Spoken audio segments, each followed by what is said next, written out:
If you're asking whether dogs are colorblind, the short answer is yes, but only in the sense that they can't distinguish all the colors we can. Dogs do see color. They simply distinguish fewer color categories than a person with typical color vision does.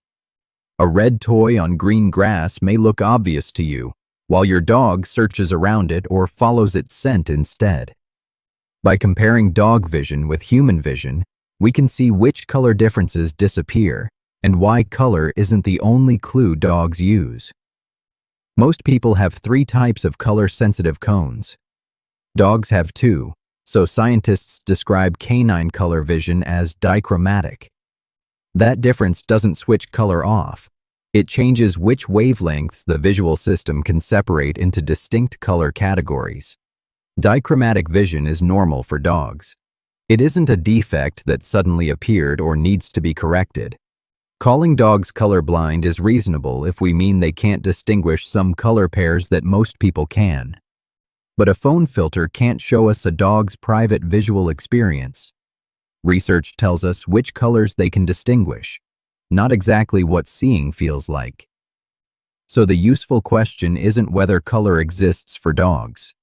It's which differences their visual system can reliably separate.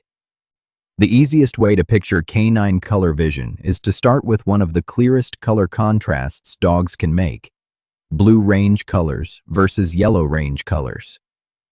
Blue and yellow aren't the only colors dogs see. Those names are shorthand for broad ranges that include many lighter and darker variations. A blue object and a yellow object usually offer a clearer color difference than a red object and a green one. Humans typically keep red and green as separate color categories. Dogs can't make that same red versus green comparison, so those colors are much easier to confuse. So orange, red, yellow, and green may not look like 4 equally distinct color categories to a dog, even though they do to us. For dogs, the red and purple doesn't add the same extra color distinction, so some shades of purple may be harder to distinguish from blue. None of this makes a red ball invisible. The ball still reflects light, has edges and brightness, and may stand out for other reasons. Even within a difficult color pair, a large brightness difference can make the correct object easy to find without color doing the work. That's why researchers control brightness in color tests. If dogs keep choosing based on hue, then color, not brightness alone, is guiding their choice. In daily life, the next question is whether an object's color contrasts with its background and whether the object is moving. How useful a color is depends partly on the background. A yellow toy can stand out on one surface and blend into another. On fresh green grass, a blue toy may provide a stronger color contrast for a dog than an orange or red one. Move that same blue toy onto a blue blanket, and its color advantage shrinks because the toy's outline no longer stands out as clearly. This is why the best toy color isn't universal. It depends on where you use it, the lighting, and the surrounding colors. Movement can make up for weak color contrast. As a ball rolls, its position and edges keep changing, giving the visual system fresh information. When the ball stops, those motion cues disappear.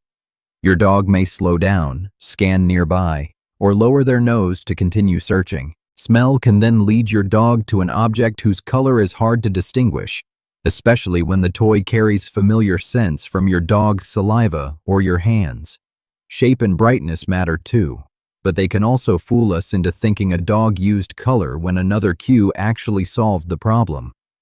Together, these cues explain why a dog may find the same toy instantly in one setting and struggle in another without any vision problem. Start with where you'll use the toy, not the color on the package. Choose a hue that contrasts with the usual floor, grass, or bedding. For grass and many yellowish or green backgrounds, blue is often a practical first choice. On blue surfaces, yellow may separate more clearly. Don't replace every red toy if your dog finds it easily. Color matters most when visibility is already weak or the object is still. To compare 2 colors, use identical toys on the same background. Keep distance and movement consistent, and reward either choice equally.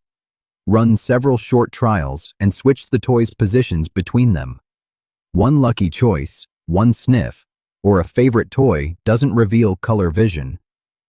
Difficulty with one color combination is normal, but new trouble navigating rooms, stairs, curbs, or dim spaces raises a broader question about vision. If that change appears suddenly, affects both play and everyday movement, or comes with cloudy or painful eyes, contact your veterinarian. The takeaway is simple. Dogs aren't missing color altogether. They use a different color system, and thoughtful contrast can make their world easier to navigate. Next time you replace a toy, compare its color with the place your dog actually uses it. Then watch what changes.